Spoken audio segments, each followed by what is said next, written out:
Assalamualaikum warahmatullahi wabarakatuh. Mari anak-anak siswa MTS Negeri 1 Cilacap, khususnya kelas 7, untuk pembelajaran yaitu pada pertemuan kali ini tentang berkembangnya agama Hindu-Buddha di Indonesia. Mari kita saksikan tayangan video berikut ini.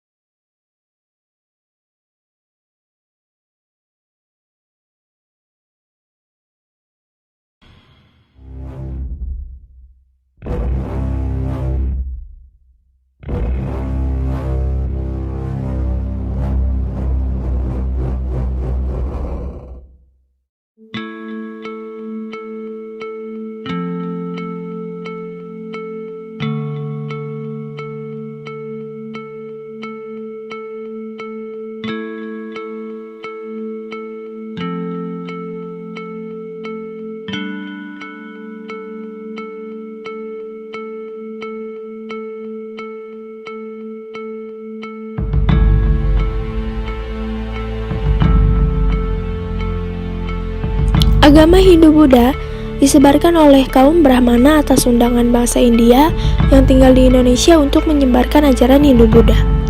Teori ini dilandaskan pada prasasti-prasasti peninggalan kerajaan yang menggunakan huruf Pallava dan bahasa Sanskerta. Para Brahmana diundang ke Nusantara oleh para kepala suku untuk menyebarkan ajarannya pada masyarakatnya yang masih memiliki kepercayaan animisme dan dinamisme.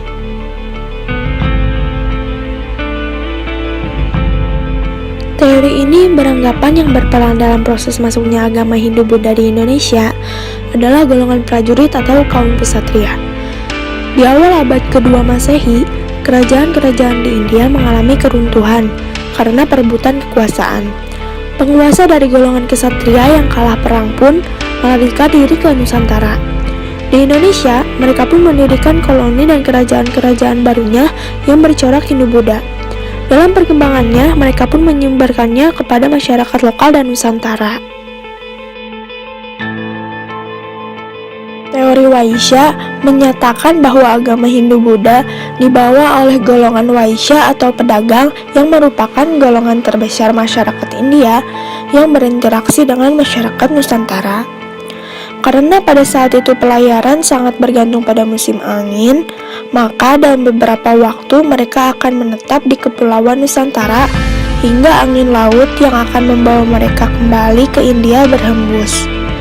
Selama menetap di Nusantara, para pedagang India ini melakukan dakwahnya pada masyarakat lokal Indonesia.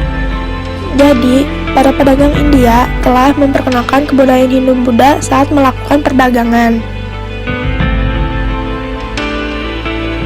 Teori arus balik menyatakan bahwa orang Indonesia pergi ke India untuk belajar agama Hindu-Buddha, kemudian kembali lagi ke Indonesia untuk menyebarkan agama tersebut.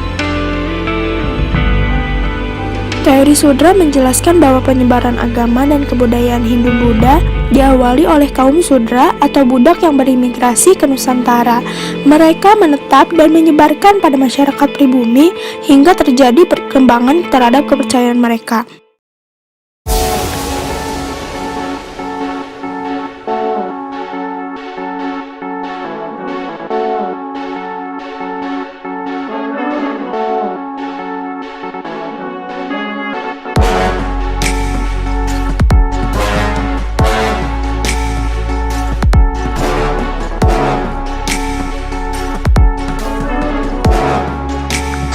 Dalam segi bangunan menjadi megah dan banyak patung dewa, contohnya Candi Borobudur.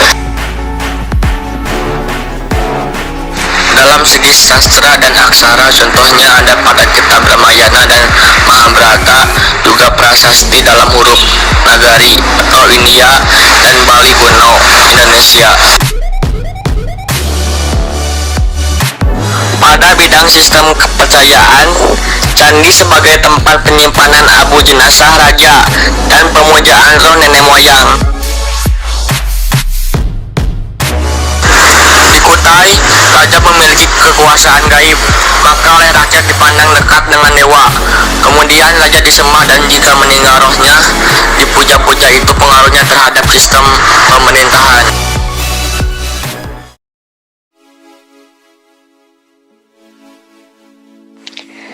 Kerajaan Kutai adalah kerajaan awal Indonesia yang terletak di Pulau Kalimantan. Lebih tepatnya berada di pinggir Sungai Mahakam. Raja pemimpin pertama Kutai adalah Kudungga. Salah satu warisan budayanya adalah Prasasti Yupa. Prasasti Yupa adalah salah satu peninggalan sejarah kerajaan Kutai yang paling tua. Benda bersejarah ini merupakan bukti terkuat adanya kerajaan Hindu yang bercokol di atas tanah Kalimantan. Ketopong adalah mahkota Sultan Kerajaan Kutai yang terbuat dari emas, beratnya 1,98 kg, dan saat ini disimpan di Museum Nasional di Jakarta. Kerajaan Sriwijaya dikenal sebagai kerajaan maritim pada abad ke-7. Sriwijaya memiliki kekuatan armada beserta ilmu pengetahuan pelayaran yang hebat.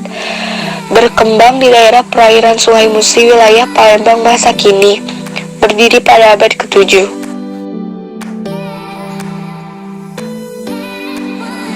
Kerajaan Majapahit terletak di sekitar Sungai Brantas, Jawa Timur.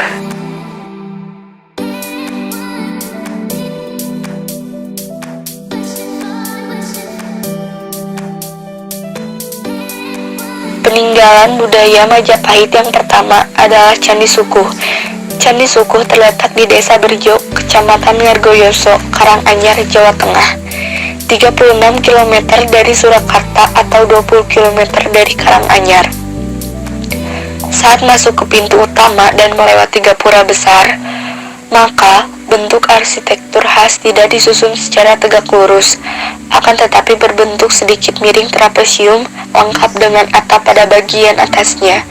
Sedangkan warna bebatuan di candi ini berwarna sedikit merah, sebab memakai bebatuan andesit. Selanjutnya ada Candi Ceto. Candi Ceto terletak di Dusun Ceto, Desa Gumeng, Kecamatan Jenawi, Karanganyar, Jawa Tengah. Candi Ceto dibangun dengan menggunakan corak Hindu yang sering kali dipakai warga serta peziarah Hindu untuk tempat pemujaan.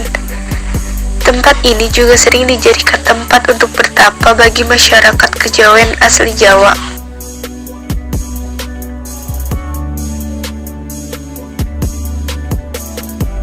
Kerajaan Tarumanegara adalah kerajaan Hindu tertua kedua setelah kerajaan Kutai. Kerajaan Hindu yang beraliran Wisnu ini terletak di wilayah Jawa Barat dan berkuasa pada abad ke-4 sampai abad ke-7 Masehi.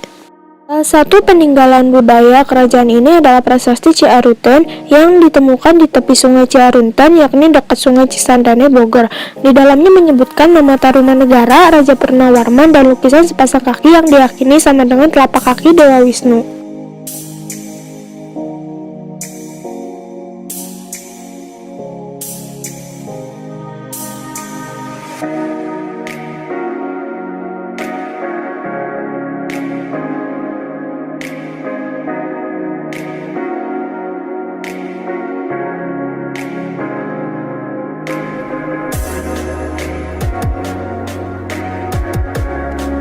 Saninten buah saninten, saninten di parapatan. Hapunten abdi hapunten bilih aya anu kalepatan.